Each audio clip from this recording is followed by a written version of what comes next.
Okay, so the session's being recorded. You'll be able to find other recorded sessions at our YouTube channel.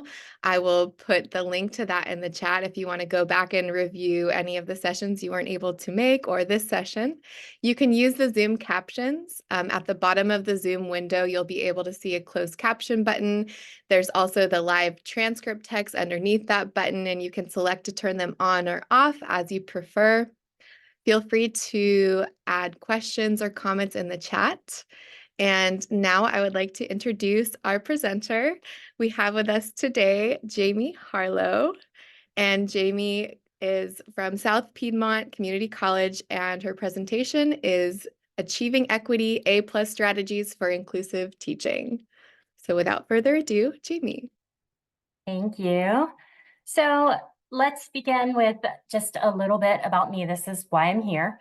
I have spent the last 2 years at South Piedmont as a full-time English faculty member, but also as their first faculty fellow.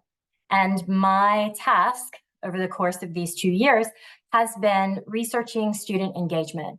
Now, it began because we started HighFlex in Chelsea. I happened in on the kind of tail end of the last session where you said you'd really like to try HighFlex. And so we did that, kind of a full implementation of HighFlex, and found that we needed to do some research on engaging students in multiple modalities. Not only that, but keeping our students who have returned to the classroom engaged. And so I've been doing tons and tons of research about student engagement. That brought me to a place where my research kind of splintered off, that happens sometimes, about inclusive and equitable teaching and how that actually factors into student engagement in a very big way. And so the presentation today comes from that vein of my research. I am going to share my screen with you. If you have a cell phone, this is an interactive session, and so if you've got your cell phone handy, you'll be able to scan a QR code and participate in some of the questions that I ask. So you may want to be prepared for that. And I am going to attempt to share my screen. So Chelsea, let me know if you all can, in fact, see this. Let's see.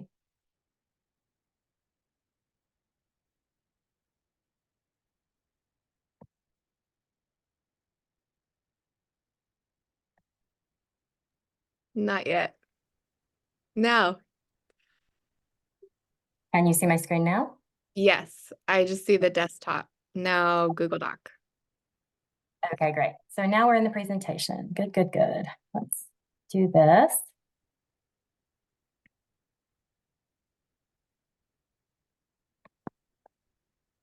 Okay, so you should see just the presentation. Is that what you see? Yep. Fantastic. All right, so here we are. A+ strategies for inclusive teaching. The first thing that I'd like you to do is join this Mentimeter. You can do so, like I said, by scanning the QR code, or you can open a second browser and go to menti.com and enter the code in. This is so that you'll be able to participate in the polls that we have during the presentation. So if everybody could just take 1 second and do that, that would be fantastic.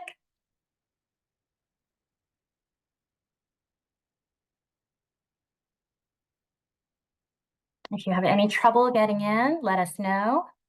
I see some thumbs up. Thank you for that. So here's our very first question on Mentimeter.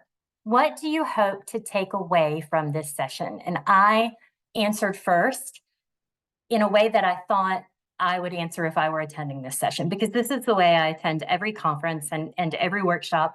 I want something I can take back to my classroom immediately.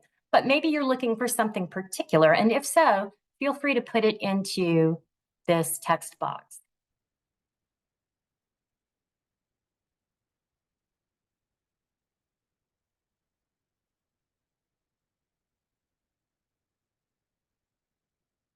Someone is a lot like me.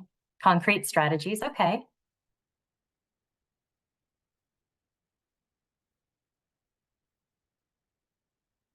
Okay, asynchronous online college class setting, that's That's interesting because you were specific there. And I think a lot of what I have today will be helpful to you because these are things that can be used in multiple modalities.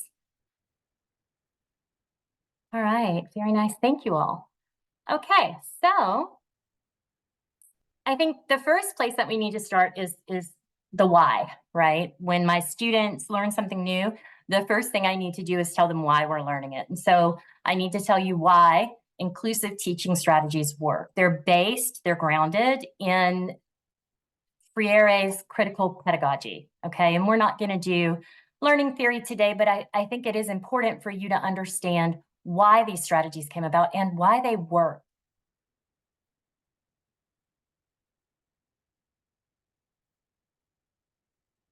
Here are the principles of his critical pedagogy theory, right?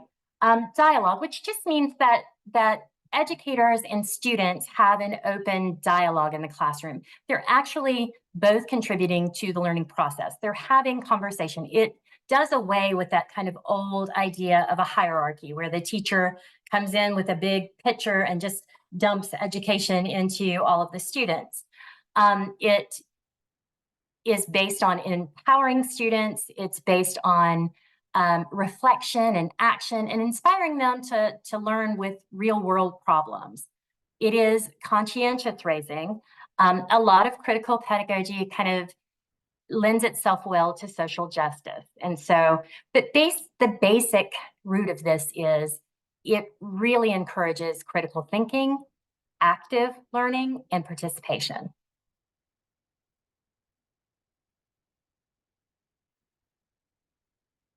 What's the first word that comes to mind when I say inclusive teaching? You've got several boxes there. You can put in a couple of words if you'd like, but at least one, if you please.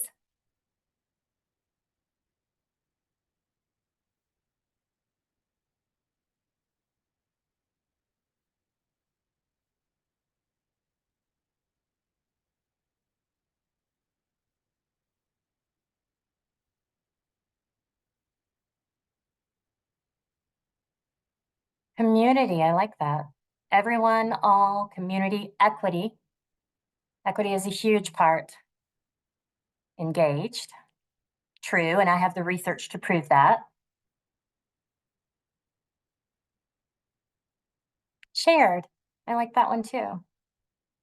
Oh, someone put in love. Y'all are my people. Access, important. Okay, great. Thank you for that.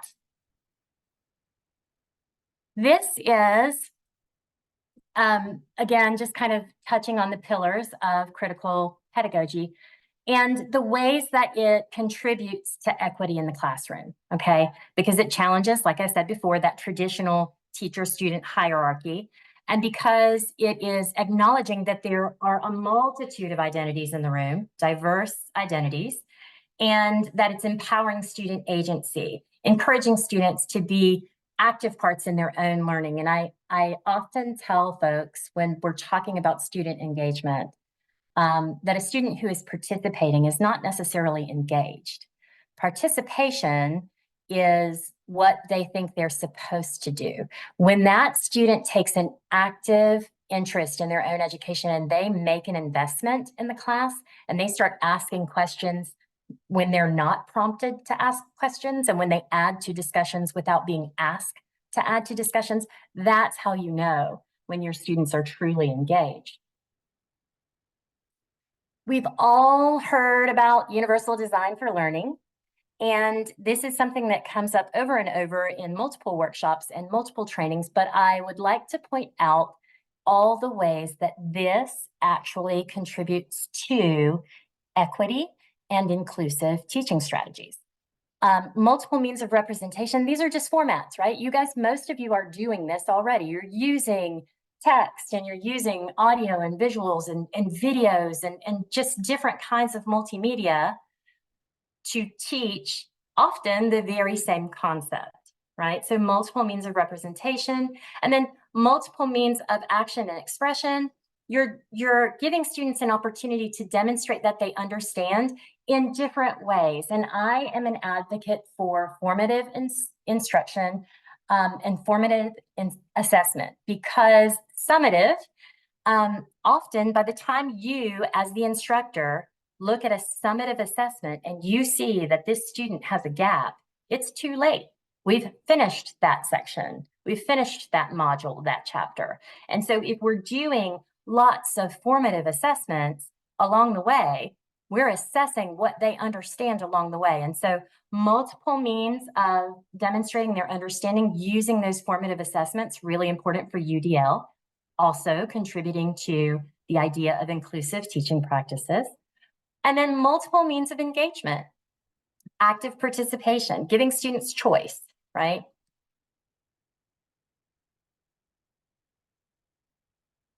How often do you leverage UDL?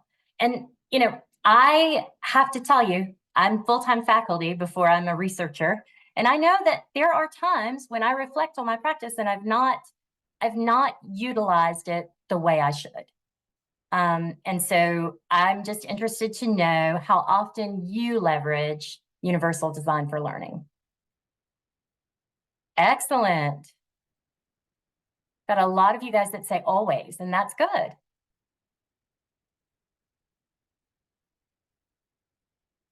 I'm probably in that middle category, right? Usually, because I really try to. But when I reflect on what I've done in the semester, there are typically places where I feel like I can add some more.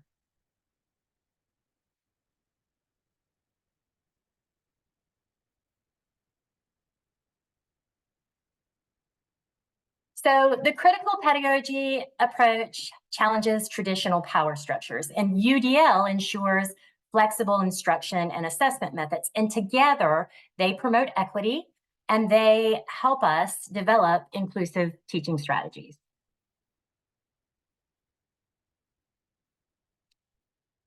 So I want you to think about for a moment the way you assess inclusivity in your classroom. How do you assess it? How do you know if you're being inclusive? What are some things that you do?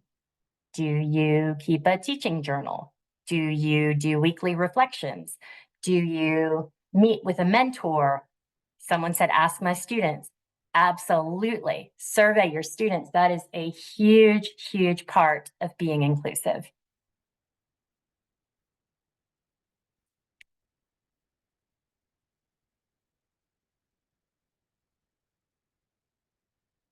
Okay, someone said assess the discussions of students, and I agree with that wholeheartedly. And we just talked a little bit, or I did, about formative instruction. And so, that's one way that we can kind of keep tabs on what students are getting. Task analysis, reflection, and ask students about course design, all important. I'd like to call attention to that, ask students about course design. And I think it's important, we do student surveys, all of you do, right? Your institutions do. And that usually comes at the end of the semester. But by the end of the semester, this group has moved through. And so it's important for us as instructors, as faculty, to survey the students before that end of semester survey comes out from the institution. We need to know what's working, what's not working, what do they like, what do they need? And there's no one better to tell you than them, right? So here are some means of assessing your inclusive practice. Student surveys, and someone put that up immediately. Classroom observations, and I will tell you that when we started HighFlex, there is nothing more humbling or more telling than watching yourself on a video. So, often I would record sections of our class so that my asynchronous students could watch the discussion unfold or could watch that little mini lecture that I gave in class. And then, before I posted that into the LMS, I'd watch the playback and make notes on things that I needed to do differently. So classroom observation for yourself. is huge in assessing whether or not your classroom or your activities are inclusive. Equity audits, and someone said earlier, task analysis, that would kind of fit into this equity audit window. And of course, collaborative reflection. This is going to be when you talk with students. This might be past students, this might be present students, this might be your colleagues. I often invite my colleagues to come and watch a class and give me feedback. And they're, you know, our colleagues are never ugly, they're always helpful, and they're always willing to do that when they have time. We are all strapped for time, but that is super helpful. Collaborative reflection is very helpful. And finally, and this is the last one, what are some teaching strategies that you currently use to include all of your students? Is there something particular that you are certain to do that helps you be extra inclusive of your students?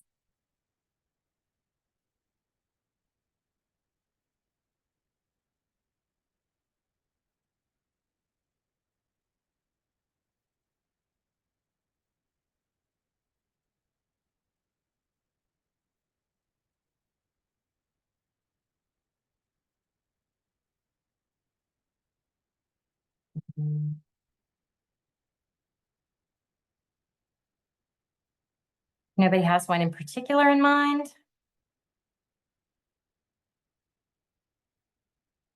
Oh, there we go. Boom, just like that. Multilingual and multicultural presentation. I love that. That's a fabulous idea. And anyone who has a high population of English language learners, that is so helpful.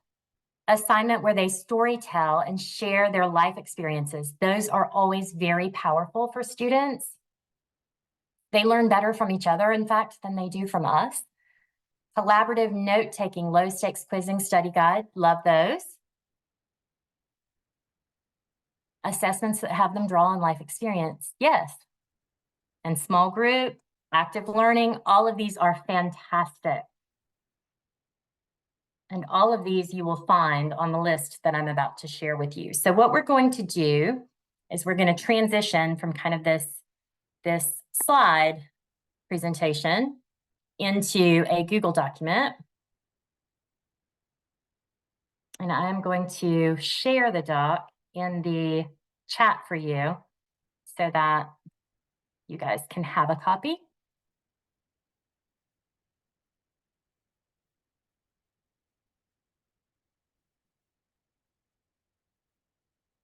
Maybe.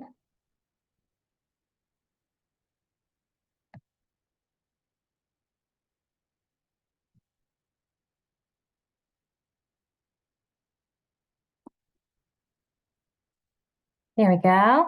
That is the link for the Google Doc.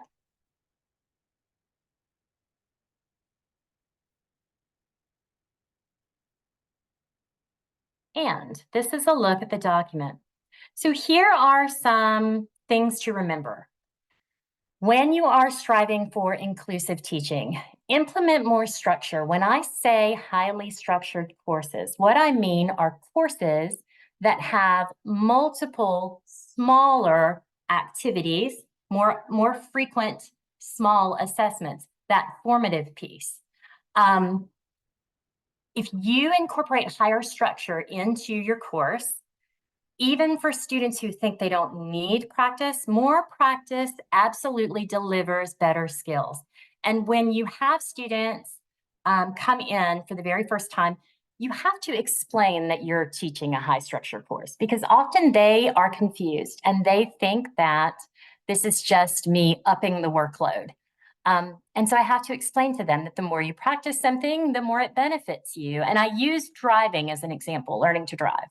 If you tell me you know how to drive and you are turning 16 and you tell me you've been practicing out on the farm, driving your dad's truck, that's fine. You've got the basics of driving, but taking driver's ed and practicing behind the wheel and practicing on a highway and practicing in traffic, all of those practices yield better drivers, even if you already know the basics of driving. I am an English teacher. I use Grammarly because everyone needs practice. When Grammarly tells me that something's wrong, often I disagree, but I go back through it and I check over what it's flagging for me. So everybody benefits from practicing more. And so that is my first little nugget here, is that the more structure you can implement in your course, high structure courses, smaller, more frequent assessments, the more practice your students get and the more inclusive you are being, because even students who have a gap are going to be able to catch up, and your students who are already there just improve. Facilitating regular feedback loops with students. Many of the instructors I know give fantastic feedback, but a feedback loop is not only you giving feedback on their work, it's you taking their feedback on the course and then implementing it in the course and pointing it out to students. There is nothing that students like better than seeing a change made in the course and knowing that it came from them or a peer. They like to know that they have a voice and a choice, and I like to know that. I think all people like to know that. So facilitating that kind of regular feedback loop with students. What did you think? What did you like? What did you not like? What should we change for next time? They'll give you some really great ideas. Remembering to use technology for accessible learning. So captioning, obviously, and text to speech. But you have to ask yourself this: who in this room may be left behind by this activity? And this really hit home with me when I was thinking about the way that I lecture. So often in a literature class, you talk about theme or a deeper meaning in a text. And so you may ask kind of an essential question, and then you're standing, and then you're waiting, and you have the awkward teacher pause. Many of you know exactly what I'm talking about. But in asking that question, even though I am giving them time, even though I'm pausing, in asking that question and not preparing students, my students who are English language learners, or my students who have any kind of learning disability, or my students who have any kind of learning gap, feel anxious and they feel unprepared. And so in order to be more inclusive, if I put that essential question up before we even start discussing the text, they're thinking about it. And they're thinking about it as we're talking, and they're coming up with what they would say or what they would answer. And they are a lot more likely to add into the discussion because they've had some time to process it. So something as simple as giving them questions ahead of time may encourage your students to participate in your discussion.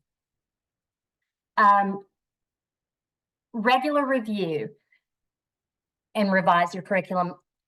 For example, at the beginning of the semester, if I'm giving a mini lecture, I'll say to students, okay, we're going to take some notes, and if you like to take notes this way, that's okay. If you like to take notes this way, that's okay. If you prefer to record the lecture, that's okay. And that was my process. And I felt like because I was giving them all of these choices, that was being inclusive. But again, for my students who are not comfortable in the English language, or my students who have a learning gap, or my students who have a learning disability, those choices don't matter if they leave you anxious and floundering. So then I decided, okay, so guided notes are a good idea. Now, we are taking college courses, and a lot of folks feel, they get in their feelings about guided notes. But here is my solution. In the very beginning of our course, I give students guided notes. And then as the semester goes on, those guided notes become more sparse. But by the end of the semester, students can take notes using the method that I've been using in those guided notes. And now I'm sure that they understand how to take notes. And I'm sure that they're filling in the majority of the note structure. And they've learned more than the information that they're taking down. They've learned an actual note-taking technique. And so something that's good for everyone can't hurt. And these kind of skills transfer. My students who have learned to take notes now and have learned to pick up on those important pieces of a mini lecture or a short lecture, now those skills will transfer into another course when they're taking notes. And so, revising your class and your curriculum to look for opportunities to do those kinds of things is a really good practice. Here are some actionable ideas for inclusive teaching. Interactive lectures, much like the one that we started with today, okay? So giving students an opportunity to participate without having to speak up or feel pointed out.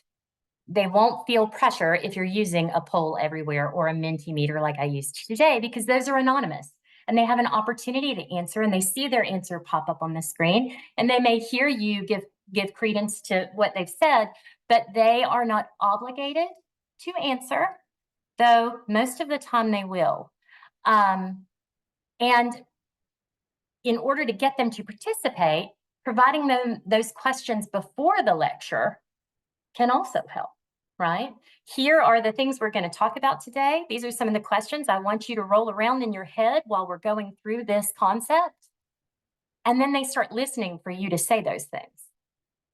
And then they fill in their guided notes. And then they participate in these polls that you've put up because they feel sure that they have the answer and that it's right. And people like to feel like they've done a good job. Real world applications, that's no surprise. We all know that that is part of andragogy, actually. This is a good strategy for how adults learn. They like to learn with real world scenarios. One suggestion that I've given here is to invite a guest speaker from a relevant industry to demonstrate how that classroom knowledge that you're learning is applied in a career, right? And give the students ahead of time a bio about that speaker, or an overview of their job, preferably both, and ask your students to construct a question for the speaker ahead of the visit. This does several things, right? They're going to do the reading in the bio and the job description because they have to construct a question. And they're going to ask their question because they feel comfortable doing so. And they're going to attend this guest speaker because now they have a question that they'd like to ask. And they feel pretty proud of that. And it gives them an opportunity to participate and feel prepared to participate.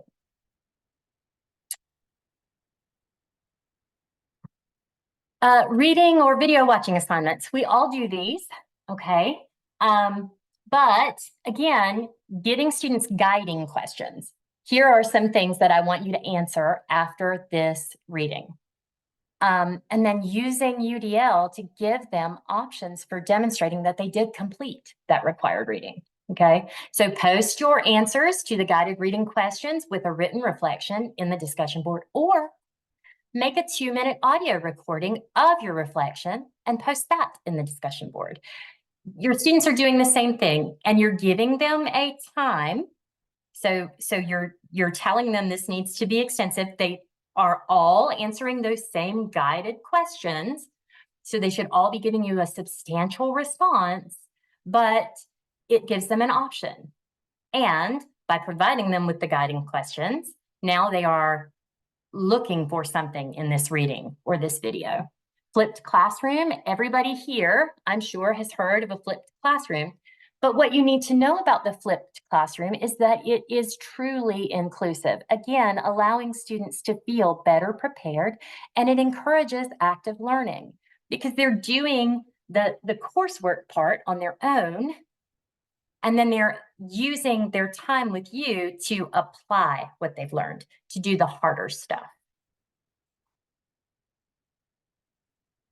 Here we have 7 benefits of formative assessment, and these are really important to inclusive practice.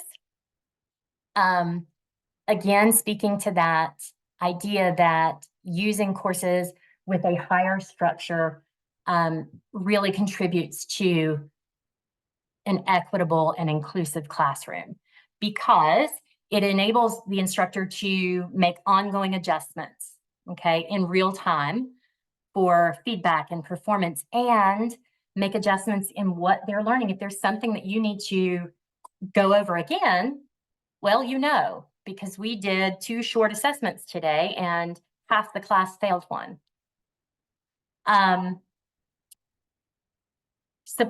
It supports your personalized learning. It can be tailored to students who have different learning needs. Student engagement and motivation. There are typically 3 things that factor heavily into student motivation, okay? Autonomy, the freedom of choice. Mastery, the feeling that they are doing something better. And the third one is the feeling that they are contributing to something larger than themselves. And so this formative kind of feedback and instruction lets you move students through that motivation by making things relevant and personalized and letting them know when they're doing something really well. Low stakes and often informal, and someone put that in one of our polls earlier, that they do low stakes, frequent formative assessment. I just can't stress enough how big that is for students.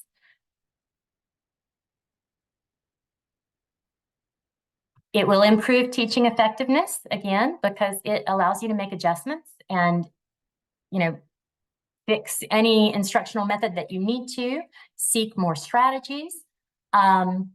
It will encourage frequent interactions and feedback to build trust with you and your students.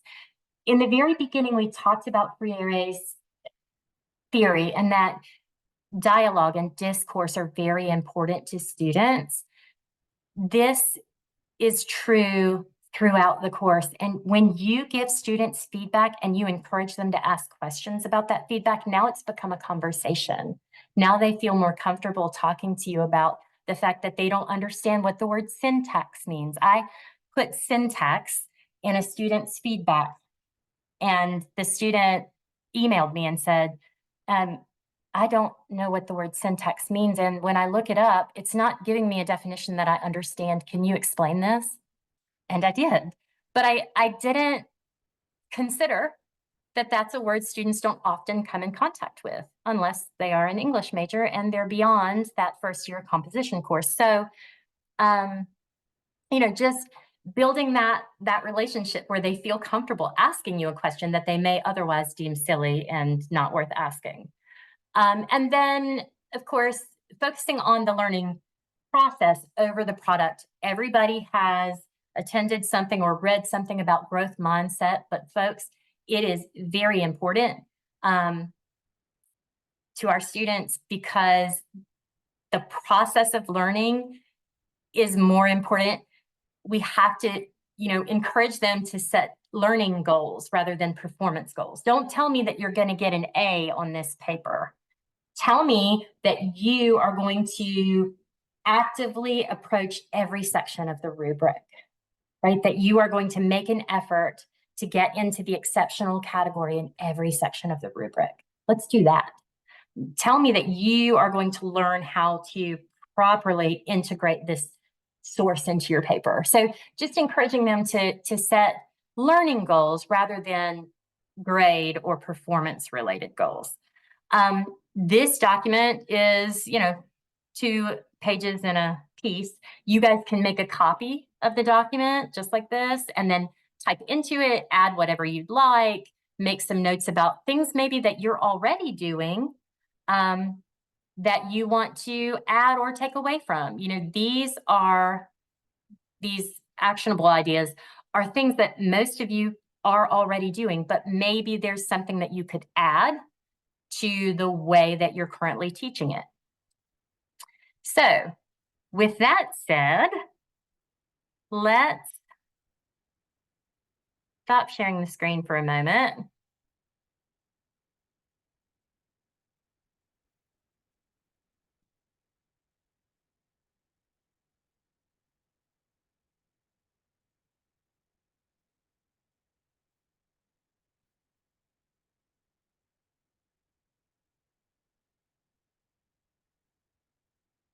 Okay. Questions, comments, celebrations. Rosalind says that you really agree about the guided notes. Yeah. Yeah, I get a lot of colleagues and they're fantastic. They're fantastic. But a lot of my colleagues say this is college and I'm not going to hold their hand. But if you are holding their hand just long enough to lead them in the right direction, I think that's appropriate. And we have such a diverse group of students in the room that a lot of them need a little something different. Anyone else? Do you all have anything to add to the list? Maybe something I didn't touch on, maybe an idea for the way that you approach something that makes it extra inclusive or helps you to reach students who otherwise maybe don't participate.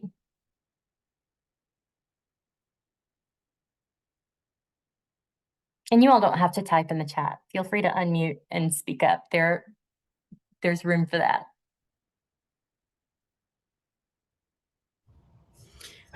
Hi, can everyone hear me? This is Rosaline. We can. I just wanted to make a comment about the growth mindset. I have an activity. I mean, I'm a chemistry professor, but I try to incorporate other things because I think it's really important that students look beyond taking an average approach and I can get a C, so I can pass this class, and C's get degrees and all of those sorts of things. And so I have an activity that I incorporate somewhere in the middle of the semester. Spring break is always a good time, and I give it to them for extra credit.